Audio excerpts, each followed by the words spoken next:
Hello,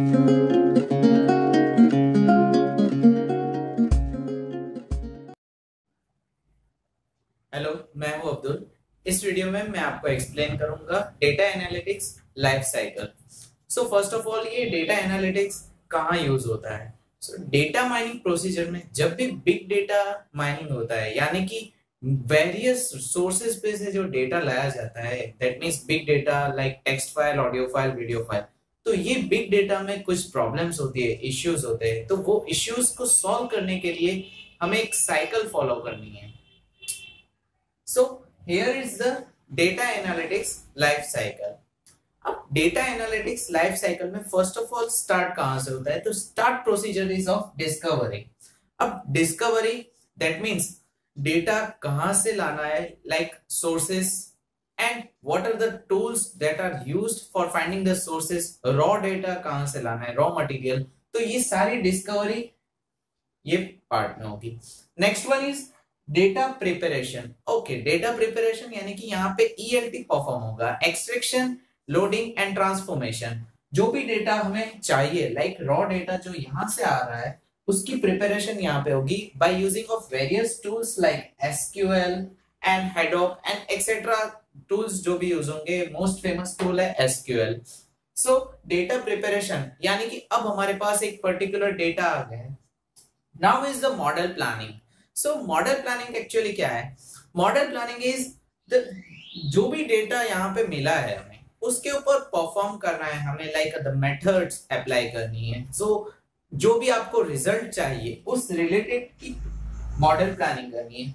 सो model planning में first of all तो यहाँ पे जो डेटा आता है उसका प्रॉपर यूज होगा and the model will be planned. So अब ये जो मॉडल प्लानिंग हो गई है, अब उसको एक्चुअली इम्प्लीमेंटेशन में लाना है, तो उसके लिए मॉडल बिल्डिंग किया जाएगा। मॉडल बिल्डिंग में क्या होगा कि जो भी डेटा आपके पास, यानी कि यहाँ से जो आप यूज कर रहे हो, उसके स्मॉल टेस्ट अप्लाई करने, test cases and actual model building will be done. यानी कि अब आपको जो बनाना था वो यहाँ पे बन चुका है। So next one is communicate the results. अब ये जो एक्चुअली बन चुका है उसके ऊपर रिजल्ट्स यानी कि टेस्ट अप्लाई करने, वैलिडेशंस अप्लाई करने। आपको पता होगा कि कभी भी किसी भी डेटा का इंप्लीमेंटेशन अगर प्रोजेक्ट में किया जाता है तो उसके ऊपर टेस्ट केसेस अप्लाई किए जाते हैं एंड वैलिडेशंस परफॉर्म करते हैं। तो वो वैलिडेशंस परफॉर्म किए जाएंगे कम्युनिकेट रिजल्ट्स में। Now last one is the operationalise. Now everything is ready. तो ऑपरेशनलाइज यहाँ पे आपका प्रोजेक्ट जो डिलीवर करना है in between of the audience, यानी कि आपको जिस ऑडियंस के बीच में ये प्रोजेक्ट लाना है वहां पे आपको लॉन्च कर देना है। सो नाउ ऑपरेशनलाइज में आपको ऑडियंस से like you will get the results, और अगर कुछ भी प्रॉब्लम है तो वापस से सेम साइकिल परफॉर्म होगी। Again discovery, data preparation, model planning, model building, communicate results and operationalise. So ये सर्कल एक्चुअली चलती रहेगी। सो नाउ हम देखेंगे कि डेटा एनालिटिक्स यानी कि ये साइकिल में सबसे की रोल्स, यानी कि जो यूजर्स होते हैं या फिर स्टेक होल्डर्स होते हैं, तो की रोल्स किसके हैं, यानी कि कौन से पर्संस इसमें एक्चुअली काम करते हैं और किसकी इंपॉर्टेंस ये साइकिल में ज्यादा है। So let us see the key roles of the data analytics. As हमने एनालिटिक्स पार्ट में हमने देखा कि किस तरह से साइकिल परफॉर्म की जाती है। अब उस साइकिल को सक्सेसफुली कंप्लीट करने के लिए जो की रोल्स है, यानी कि जो पर्संस इसमें इन्वॉल्व होंगे, वो टोटल 6 की रोल्स है यहाँ पे दिए हुए। User, first of all is user.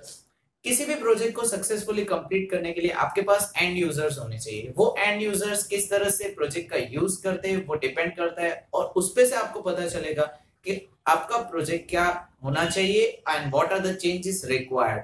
Next one is project sponsor. Obviously किसी भी प्रोजेक्ट को करने के लिए आपको स्पॉन्सर चाहिए, तो फंडिंग इज रिक्वायर्ड। वो फंडिंग यानी कि लाइक फाइनेंशियल और फाइनेंशियल सपोर्ट, मॉरल सपोर्ट, जो भी होगा वो होगा project sponsor. And project manager. Project manager यानी कि किसी भी प्रोजेक्ट को हैंडल करने के लिए एक टीम होती है, उस टीम में एक प्रोजेक्ट मैनेजर होता है। द प्रोजेक्ट मैनेजर हैंडल करेगा कि कितना वर्क कितने टाइम में कंप्लीट करना है and what will be the quality of the project expected. Next one is business intelligence analyst. Obviously आपको एक इंटेलिजेंस सपोर्ट होना चाहिए, यानी कि किस तरह का डेटा आप डिस्कवर कर रहे हो और किस तरह से उसके ऊपर आपको टेक्निक्स अप्लाई करनी है, तो उसके लिए भी आपके पास एक बिजनेस इंटेलिजेंस एनालिस्ट चाहिए। तो ये भी एक इंपॉर्टेंट पार्ट है। Next one is data engineer. Obviously ये पूरे प्रोजेक्ट में technical person is also necessary. Technical person जिसके पास database knowledge, obviously mining knowledge और जो भी टेक्निकल नॉलेज रिक्वायरमेंट है, तो उसके लिए आपके पास एक डेटा इंजीनियर होना चाहिए। Next one is database administrator. अब जो भी डेटा आपका होगा वो डेटाबेस में स्टोर होगा, उस डेटाबेस को हैंडल करने के लिए आपके पास एक एक्सपर्ट होना चाहिए डेटाबेस का, जिसको हम बोलते हैं डेटाबेस एडमिनिस्ट्रेटर। अब ये डेटाबेस एडमिनिस्ट्रेटर आपको सपोर्ट करेगा कि डेटाबेस एनवायरनमेंट में आपके प्रोजेक्ट में किस तरह से काम करना है और एनालिसिस किस तरह से होगा। So this is also important person. Next one is data scientist. Data scientist यानी कि ओवरऑल प्रोजेक्ट में कहीं पे भी प्रॉब्लम आ रही है या किसी भी तरह का प्रॉब्लम है, तो एक ओवरऑल एक्सपर्ट होना चाहिए जिसको हम बोलते हैं data scientist. He will be the expert and business intelligence के सारे प्रॉब्लम्स को सॉल्व करना है, तो उसके लिए आपको इस पर्सन नेसेसरी है। सो ये थे 6 की पर्संस जिनका डेटा एनालिटिक्स प्रोजेक्ट में होना जरूरी है and they are necessary for the project to become successful. So ये था data analytics explanation. Thank you so much for watching my video. Don't forget to subscribe Well academy.